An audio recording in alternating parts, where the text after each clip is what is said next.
So could it be that the First Descendant's throne is already being challenged? We have got to take a look at this news. I was not expecting this to happen so quickly. Also, we've got to talk about the First Descendant having what is called a big ultimate hero problem. We'll dive into that. Plus, we're going to be talking about one of the features that you use practically every second and how worthless it is in the game and how this needs to be improved and much more. So I say we start out with this article right here. It says the First Descendant has a big ultimate hero problem.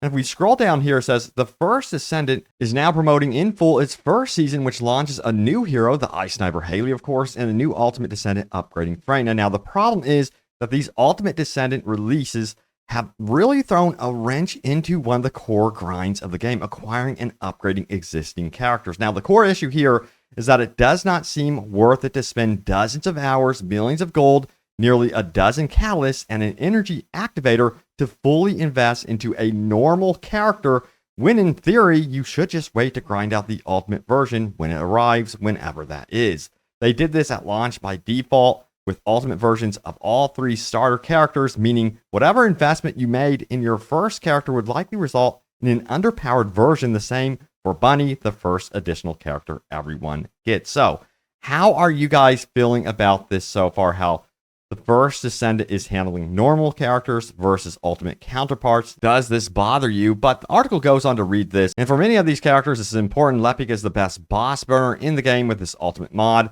Bunny becomes an even better mob clearer with her ultimate mod. It's not always the case they're better, but you just don't really know until they arrive. And as such, I've seen many people say they're not bothering to really go hard on any character except the ultimates and are waiting for new ones to be released before bothering. Furthermore, it goes on to say this, it's pretty clear why ultimate characters do exist, as they're sold in bundles for $100 in the store. In fairness, they are grindable. It just takes forever due to the luck required, but it feels bad to invest in a character and have that not help you in the least when an ultimate arrives. So what is the solution? So check it out. It says, this is not to say ultimate versions should not exist at all, but the compromise here should be that investment in a base level character also carries over to a future ultimate version to some extent, whether that's an energy activator used, catalyst spent after multiple resets, or both. You should be able to pick up an ultimate and not need to shred your old character. Merely convert them into the ultimate. Freyna's preview literally paints this as a conversion process in the lore. This sounds like a fascinating solution, and I think I've heard some of you actually say that you would like this. Now, the article does note nothing else would change. Fine, yes, of course, they still sell in the store and have a fancy extra costume. Fine, they still make the in-game grind very hard and long, but allow players to get their ultimate and not start from zero, able to equip the ultimate mod and outfit and keep moving forward without a total reset. The current system is bad for everyone, Nexon included, and it needs to be changed. So I'm kind of curious if that's kind of why we have seen somewhat of a player drop as well, that people are just like, you know what?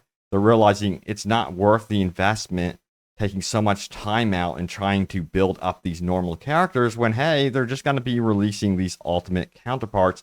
Let me know how you guys are feeling about this right now. And then we got this news over here, which I'm sure ruffled some feathers. Check it out. The First Descendant made the news once again today for losing players and being below player count than Warframe. The news also cited an overuse of one character, aka Bunny, predatory monetization, and boring game design. Whoa, shots fired. But one thing that piqued my interest here was, wait, what?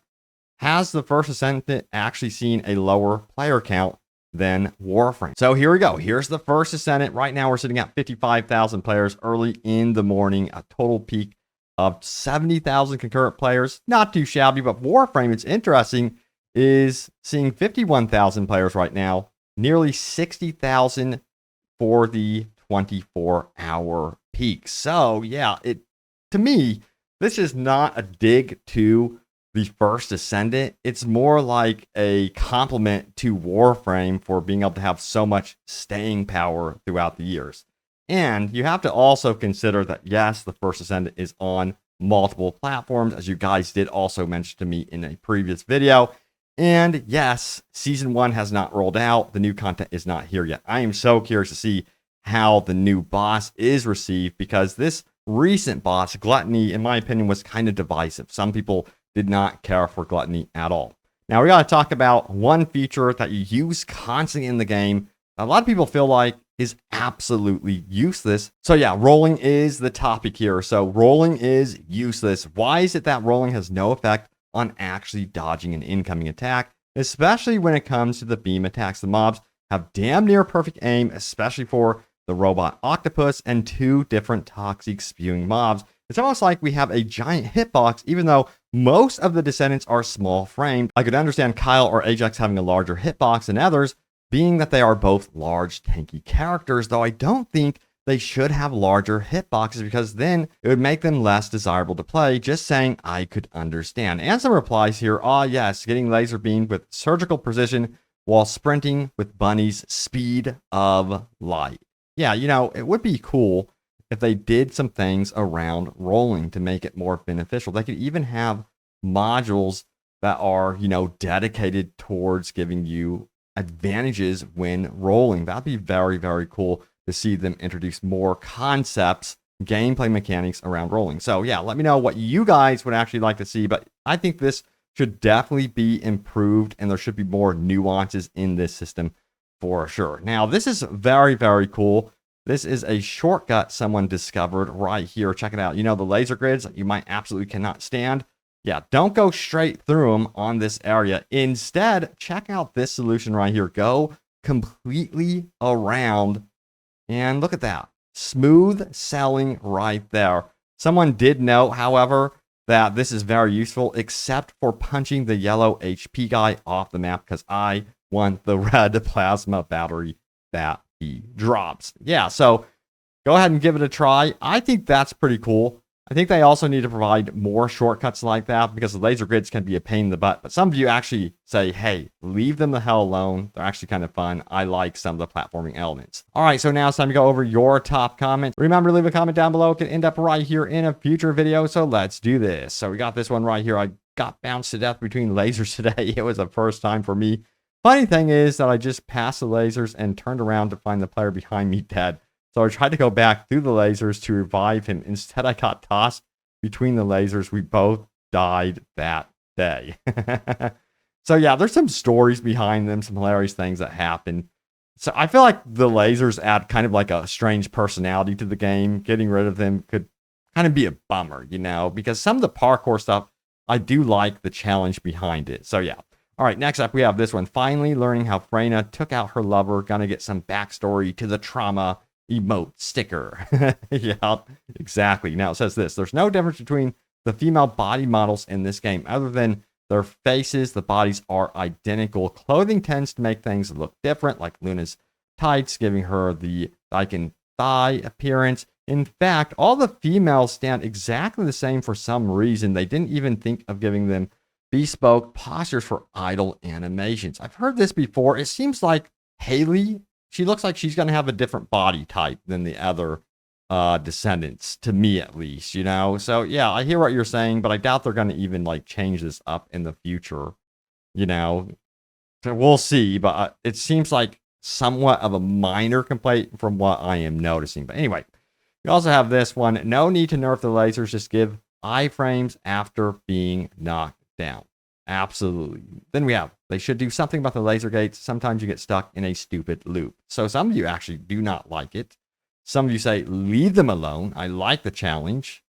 And sometimes hilarious things happen because of it. And then we got this one. First commenter, we need more cool skins. Chill with the skimpy ones. Second commenter, we need more skimpy and jiggles. And then me, both is good. Why not both? That's what I was saying in the video as well. I do think, though, that there needs to be a balance. There needs to be, it can't just be like 100% all skimpy outfits going forward. That would honestly be a bummer because, yeah, you do want a balance between really cool, like someone worded it, more modest, cool looking, badass, outfits. Modest can be sexy, you know what I mean?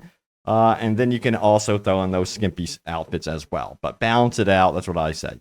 All right, next up we have, I agree that the devs should add more variety when it comes to skins, but I'm not going to complain about the awesome skimpy outfits. Maybe the devs could add a streamer mode toggle in the game setting for people who have a problem with all the cake. Part of the reason I love the game is because of the attractive character models and less censorship compared to Western games. I hear you. I completely 100% agree with you. I feel like we're going back in time to the Dead or Alive beach volleyball good old days.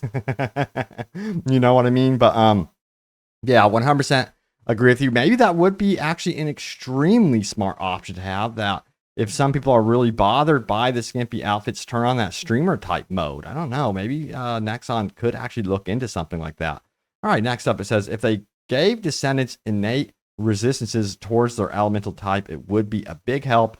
Since their skill damage will be gimped, it would help balance things out a bit. Yeah, that's actually a really fantastic idea right there. Let's see. What are the replies here to that one? It says, I never understood why there's so many games with characters that revolve around a specific element and then have them still weak to that element. That really makes zero sense to me. They should be immune to their element type, or at very least highly resistant to it for sure. Yeah, this needs more upvotes in my opinion. I totally agree. I am surprised that's not more of a thing in this game. Maybe it will become more of a thing in one of the seasons. You never know. All right, so there it is. The latest happenings around the First Descendant. Thank you all so much for the amazing comments. Love reading through all of them. Wish I can read, honestly, all of them, but I can't. But thank you guys. Keep those comments rolling in. I'll do my best.